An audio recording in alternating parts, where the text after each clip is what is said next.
My next guest is going to be back in action. Rough 65, November 1st, and you can watch that live on Spectation Sports if you can't make it in person. Great catching up with Ezra Elliott here on the program. Ezra, how you doing, man? Doing good, brother. How are you? Doing awesome. Good to see you back. When did you find out? Did you get a full camp for this one? Yeah. I had a fight on September 20th in Vegas, and then my opponent pulled out. We didn't get a replacement for it. And then I knew about this one, I'd say, a week after that. So I've had probably 6 weeks. I knew about this fight. Yeah, I was going to ask you about that Baroka fight. Obviously, pretty big card. Too bad it didn't kind of pan out. Do you see yourself fighting for them in the future? Because I know that was a pretty big event that unfortunately didn't come to fruition on your end. Yeah. Whenever, like, honestly, for me, it's just about getting to the big show right now. So yeah, stacking stacking heads, and then whenever we get the shot to UFC, that's what we're pushing for. Yeah, and thankfully you got an opponent here, De'Aundre Tipton. I hope I'm saying that right. 2-1 record. What do you know about him? How do you feel like you match up against him here? Yeah, I actually got offered him on like a day notice. Rough hit me up. It was in August. They were like, "Hey, you can fight tomorrow night. We got a guy. He needs an opponent." I said yes. They sent me him. I said yes. I was going to fight him on a day's notice, and then he must have had other options or something. He chose to fight another guy, and then he knocked him out. And then they kind of got back to me pretty quick that fight would still be on the table down the road, and I was like, "Yeah, we'll take it."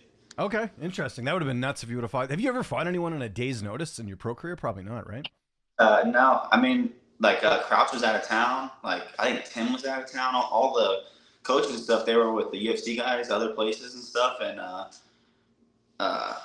then when they hit me up, I sent it to them, and they're like, "Yeah, I think you take that kid. I think we run it." And I was like, "Yeah, I think so. Get another feather in the cap." So I watched them, and I feel like it's a good matchup for me. So I took it, and then like I said, I don't know if it was the commission or maybe he just had other guys who could fight and probably chose someone else, probably someone made more sense today. But yeah. Yeah, now you get him with a full camp, which is nice. You sort of talked a little bit about it there, but how do you feel like your style matches up against his? Because I'm sure now, more than a day's notice, you get to actually like study him a little bit as an opponent. Yeah, I didn't get to watch a whole lot of him. I think I seen a Duflo fight, and I seen his last amateur fight, maybe another one from years ago. So I probably seen him fight 3 times. He's tall, so this is my first time moving to 45. Like I've fought 45 a few times and 50 before, so I always spar. I sparred the guys in the UFC at 55 at the lab, and like Jose Delgado's a 45er, like in the UFC. Tommy McMillan, Markel Medeiros, Jacoby. Mm-hmm. I sparred with all those guys, and they're 45ers, 55ers for a while. So like, I have a big frame, and I just started trying to move up, and then the size shouldn't be too big an issue. Yeah, no, for sure. Is the plan to stay up at featherweight, or do you prefer being at 135? I like being at 35. I had a really big frame. I felt like I was a lot stronger than almost everyone else fighting. But like some of my coaches, like Crouch and Tim, they talked to me, and they were like, "I don't know, like it's gonna be an uphill battle to keep making that weight in the next couple of years. Right now, I can still make it. I'm only 25, but in the next few years, it might be just an uphill battle."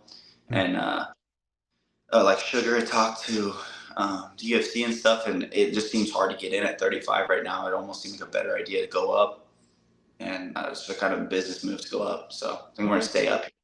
Well, how much difference is this camp that you're not cutting to 35? Because I know I'm sure that's part of it, is that you were so used to just, trying to, that was half the camp is just getting down to 35. Yeah, no, it was nice. I mean, I was focused on just building my skills. I was able to really fuel up during my sessions. Like I was able to just like go spar, not worry about my weight too much. Like, and then I'm still pretty big. Like today, I woke up at 56. I'm still 11 over today, and I've been doing the fight week diet and stuff. So like I've put on a little bit of size. I was walking around like 63, 64 this camp. So nice, good. Good stuff. You mentioned your team, obviously one of the best in the world over there at the lab. I know Mario Batista and Jose Delgado just fought. Who are you getting to work with? Who've been some of the main guys sort of leading into this one? Yeah, this camp, my main sparring partners for this camp was Kevin Rosas. It's Raul's brother. He's a tough kid. He gave me some rounds. Then also on the card with me, Greg Foster. He's fighting on the card. I think he's 6-1 pro. He's a tough kid. And then Abdul Kamara, he's the Fury champ, 135. He's like 10-2 pro. He's really good. And those were my 3 rounds I did most of the camp for the sparring. So yeah, it's good camp. Good stuff. Your corner, what will that look like for this fight? Who will be in the cage with you?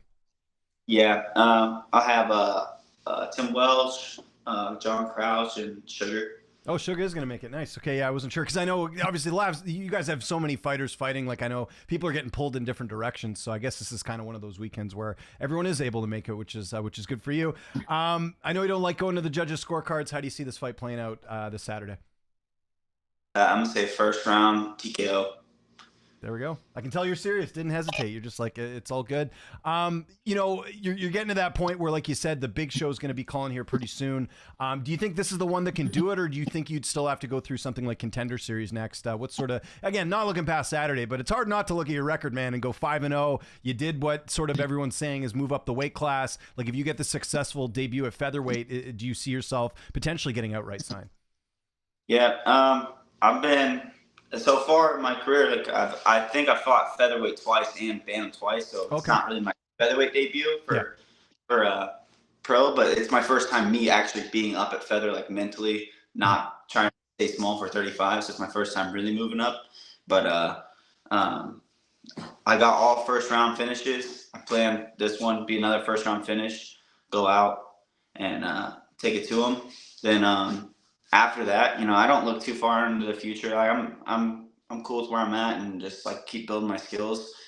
I'm gonna be undeniable. Just keep finishing guys in the first round, and the UFC is gonna be calling really soon. They already know about me, and I think I got some good connections and I got a good skill set that whether it's this one or one more or the Contenders, whatever ends up happening, I'll have my foot in the door soon enough. Well, and it doesn't seem either like you're having trouble getting fights. Like, you got Baroka, Ruff's continuing to do cards. Like, it's kind of like I think it's the great approach. Like, just keep racking up wins, and then eventually they'll be calling you, as opposed to a lot of fighters being like, "Can you let me in?" But your record's speaking for itself. And I'm sure you just saw what happened to Tommy, obviously, in Contender Series. Like, they are looking at that area, of the U.S. as far as signing fighters. Yeah, and then I've had multiple of my friends when I moved here. When I had no fights at all, I had friends that were still in the amateurs, like Anho and Jose and Tommy and all these guys that have got their shot on the Contenders, or like Marcus, who was, I think he was 1 or 2-0 when I moved here, and then he got signed to the UFC on a short notice. I've seen that door open for a lot of different people, and I think it'll be just a matter of time before it opens for me. Totally agree. Again, every time I talk to whether it's Delgado or Mario or whatever, they're always like, Ezra is the next guy coming up. So again, no pressure, but you're getting some glowing reviews from the training partners, which is great to see. It's Rough 65 coming up here November 1st. Like I mentioned there, if you can't go see that one live, go check it out on Spectation Sports. If there's anyone you want to thank before we get out of here, man, any sponsors, any social media you want to mention, I'll give you the last word. Yeah, I want to thank the man above. I've been healthy this whole camp. I feel great. And, just thankful for the opportunity Ruff's given me. Thankful to my team for getting me ready, and just keep doing our thing. Perfect. All right, man.